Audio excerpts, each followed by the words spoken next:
Hi, thank you so much for joining me this morning, afternoon, or evening, whenever you're watching this. So I'm going to answer a question that I get a lot, and it is how I afford to travel so much, and especially because I'm traveling alone. When you're thinking about traveling, one of the things you want to think about if you're staying overnight is obviously where in the world are you staying? Hotels are great, but they can be hundreds of dollars, even if you're splitting it between friends. I know we're all, young adults, don't want to spend a lot of money, so it's probably not our first option. You can always camp. Camping is great. I do love camping, but especially if you're traveling alone or maybe just with one other person, setting up your tent, thinking about what you're going to eat, thinking about the temperature and, what gear you have and all that can be a little bit too much, and especially if you are like me and you want to go after work and you're going to get there at 10 p.m. and you want to leave at 5 a.m., do you really want to pitch a tent in the dark and then take it down right when you wake up? Probably not. If either of those have really made traveling kind of not an option for you, then my solution is to stay in a hostel.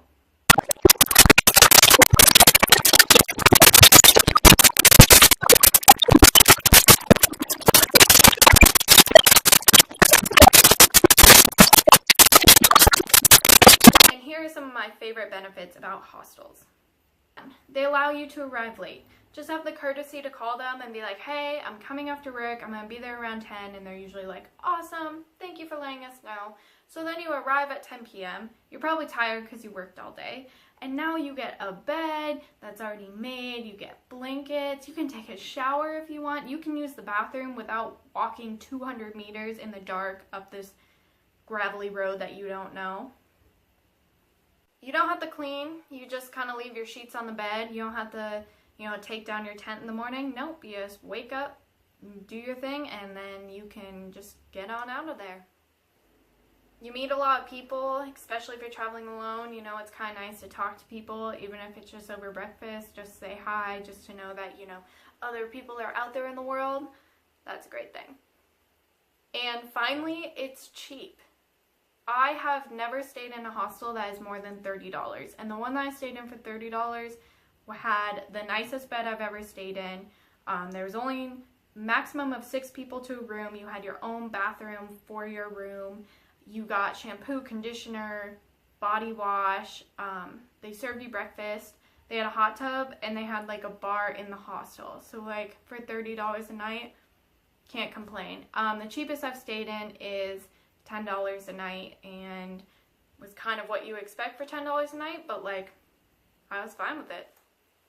Hostels are actually really easy to find. You can just Google, whatever area you're looking at going.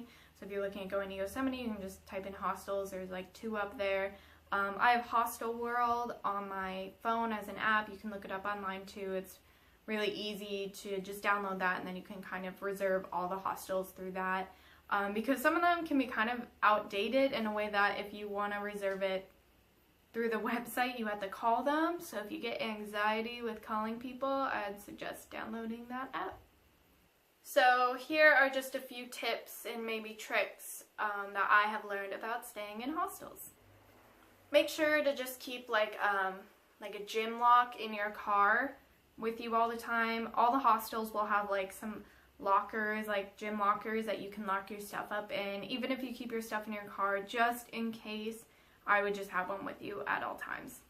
Be sure to talk to the people who work there. They know that everyone is traveling, and everyone who I've met has been super upbeat, super awesome. They love to help you out. They love to know what you're doing. Super awesome people to talk to if you have any questions about the town or what activities to do. They're great tour guides. Another way to cut down on costs, so you think, okay, if you're staying for 2 nights, let's say your bed is $15, now you spent $30, you need gas, let's just say you spent $40 on gas, so now you're up to $70. What I do for breakfast is I just bring whatever I have in my fridge. I'll bring, some eggs and spinach or whatever, stuff for dinner, whatever you want to cook, put it in a little cooler. 99% of the hostels are going to have a kitchen, and you can keep stuff in the fridge, and so then I get to wake up in the morning. I don't have to worry about campfire. I don't have to eat a crappy granola breakfast. I can cook my own food, that I had at home and not spend any more money. A good little trick about the kitchen in hostels is they'll almost always have an area where people can leave stuff behind, you know, if they're from another state or foreign and they have to get on a plane and can't bring food or bottled beverages or whatever. So be sure to look in there. I found like granola bars. I'll be cooking in the morning and find like stuff to throw in with my eggs. Super awesome. And most of the time I've been at one, I've always found beer. And so like I'll go on my hike and I'll come back and like look in that area, and 95% of the time there's always been like a 6-pack. So I just grab a couple beers after my hike and it's awesome. They also usually have a lot of books, especially on the area that you're in. So you might be able to find like maps or travel guides or hiking guides. Just a lot of material that you can just like skim through if you were curious and didn't want to spend $30 buying some book that you're never going to read again. Obviously, there's a lot of people to meet. There's a lot of different people from different places. That's super awesome. But I've gone places where I just wanted to get away from everyone and I didn't want to talk to anyone. And you know what? That is okay to do at a hostel too. No one's going to force you to talk to them. No one's going to force you to eat with them. No one's going to force you to do anything. So if you just want to hike and then lay in your bed and have no one bug you, that's perfectly okay. If you want to hike, come back and talk with people, maybe ask if they want to cook dinner together, that is also okay. So I think it's kind of the best of both worlds.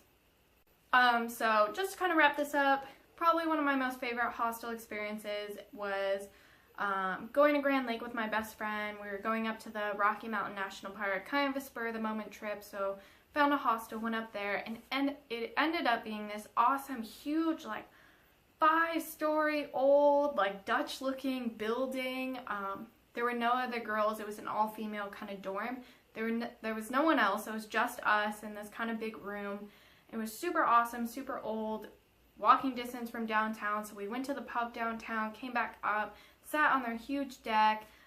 Grand Lake's at like 10,000 feet elevation.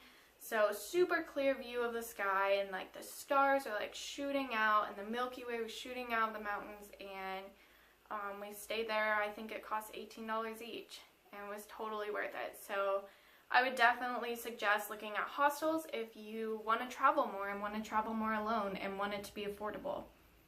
I hope this helps some of you out. I hope that if hostels freak you out, that this maybe made you be like, okay, maybe it's an okay thing to do, because it opens up your world to travel. It really does. So go ahead and comment if you have any tips or tricks, or if you have a favorite hostel that you've stayed in, or if you have any questions. And in my next video, I will be talking about car camping, so stay tuned.